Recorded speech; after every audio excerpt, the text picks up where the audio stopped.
let's talk about the final project in sculpture class. I've posted a new folder on our Schoology page that contains the presentation that I'm going to go through, as well as going through some examples here that I'll be showing you, and the planning sheet I'm going to be doing for it as well. So let me just open up the presentation. We'll use this as our guide as we go. So this is a project where you're going to be combining two things together to make your project. The first thing is going to be an artist inspiration. This is one of the reasons we've been doing our artist log in this class, is that you can have some artists that you know about that maybe you choose one of them to be your inspiration, that you'll be combining together with your own idea to make your project happen. So I'm going to first talk about the artist inspiration, then we'll talk about your idea. So there's a few different things that you might think about for how you might be inspired by a visual artist. So one thing is maybe the theme. You could think about what the artist made their work to represent, and maybe you like that idea that they used and you want to have a similar idea or message behind your artwork as they did. Maybe it's about the way that they made their art, so their method that you liked a lot. So for example, we learned about an artist who did some animal sculpting. If you wanted to make an animal for your final project, maybe you'd focus on Kelly Connell, who does a lot of realistic looking animal sculptures. Maybe you'd like to just make a visual reference. So in general, maybe you like how the finished look of an artist's artwork looks. And for example, maybe you really liked the texture that was used, or maybe you liked the color or the form, all the different elements of art that show up in an artwork. Maybe those are the things that inspire you, and you want to make a connection to that. To describe this a little bit more in detail, I'm going to use an artist inspiration and just talk about how I might be inspired by this artist. So one of the artists from our artist log was Andy Goldsworthy. You'll remember this is an artist that is making art out of nature. And they'll go to a specific place and they'll find nature items in that space and create artwork out of it. For example, this little icicle sculpture that's made to look like a river was made by the artist just by taking icicles, breaking them up, and combining them together with water to create their finished look. So keeping these images in mind, let me talk about how I might be inspired by this artist to make something. Maybe I like the theme that Andy Goldsworthy used. So I'd make something that is inspired by the flow of a river. Or maybe it signifies the beginning of life, or that things are temporary sometimes. Because he's got these shapes like an egg that kind of represent the beginning of life. And then he has a lot of these artworks that only last for just a moment.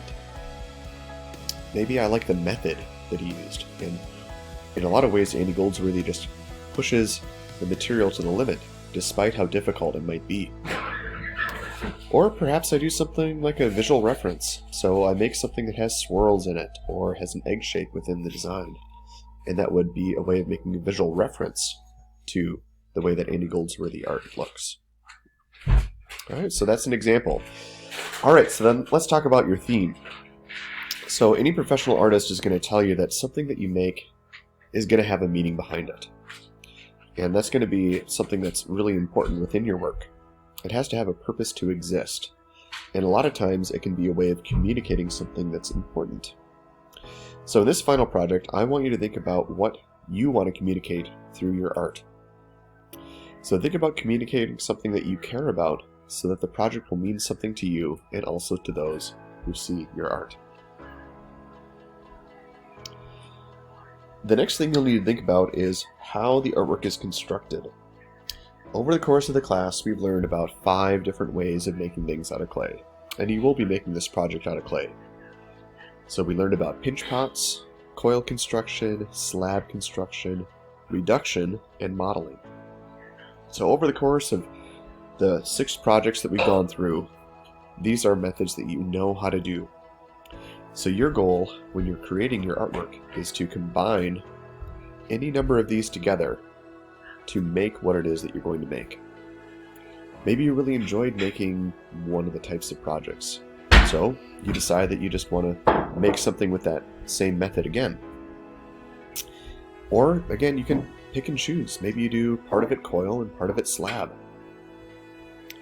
So let's take a look at some examples that were made by students in the past. In this first example, a student had an idea about how we are bombarded with news, and this is representing a family here that's sitting on a couch looking at a television, and they're seeing through that television something that is really happening in a different part of the world. Sometimes there's a bit of a disconnect, though, between really caring or wanting to do something about the issues that we see going on in other parts of the world. So somebody may be living in a war-torn country or being forced out of their homes and going hungry, not having a place to live. And we might be sitting in our own comfort looking at this from the outside, but not realizing that we could actually have some kind of impact on those things that are going on around the world. Here's a project example where a student decided to make a version of their dream home. And this was made a little bit larger, and then they came back after the trimester was over and they came back and glazed it. For the most part, you'll just be doing things out of the clay, but not actually being able to glaze it, because we'll be working on these projects all the way up until the end of the trimester. So an option for some of you might be, if you're not a senior, you could have the project fired, it'll go through the process, and then coming back in the fall, you could then glaze it and have it fired again to bring home. Here's an example of a student who was inspired by an artist that made really small artworks. So they made 12 tiny little pots that were created about the size of your thumb. And they did end up having some time to glaze these the trimester after their sculpture class, and this is their finished look. Here's an example head sculpture that was made by a student for their final project. Just notice how detailed everything is. I've given two views on here so you can see the dimensions of the head and just the detail and texture that was added in. But the idea is that all the senses are being covered up for this person, so they're not really seeing what's really going on or having a voice that can be heard. Here's an artist that was inspired by a professional artist who was creating these artworks that were made to look perfect, but then all of a sudden they began to melt and have pieces that broke off. So you can see they made a really nice coil vase, and then they started to destroy it and make it look like it was melting. So here's an example of an artwork that was made to look like a realistic whale reaching out of the water. We had learned about an artist that was making realistic animals, and that was the inspiration behind this one. And here we've got a book slab sculpture. Inside the book there's a handle that was sculpted with a key, and they're trying to represent the idea that through reading and through understanding you can unlock new knowledge. So here's how grading is going to work for your project. The project itself is worth 100 points, and it's the only thing that's going to go in the final category of your grade. The planning behind your project, so as you're developing your idea, that's going to be a summative thing, and it's worth 20 summative points. So let's look at that planning page. So on Schoology, we've got our final project folder. Then you have the final project planning and sketch assignment right here. There's a Google Doc that you're going to be completing as part of the planning, and this is what it looks like. In this top section, I've got a description of the project, just like you've already learned through the presentation. Then I've broken it up into 3 steps. Your first step is your artist inspiration. So what artist are you going to use that you want to have as an inspiration for your project? So you've got a few different things that you can use. Maybe you want to focus in on your artist log and you want to choose one of those artists. you could do that. Or maybe you want to click on one of these links that I've provided within the planning sheet and find a new artist that you may not already know. Any visual artist can be used for your project. After you've landed on an artist that you want to use, you'll answer the questions about the artist. Then when you move on to step 2, you're going to be combining in your own theme. So choose that theme, then write about your theme in the boxes here. So step 3, for this one, I've provided a printout of a sketch page that you can use to complete for this. Though most will opt to just turn that in person rather than taking a picture and putting it in here.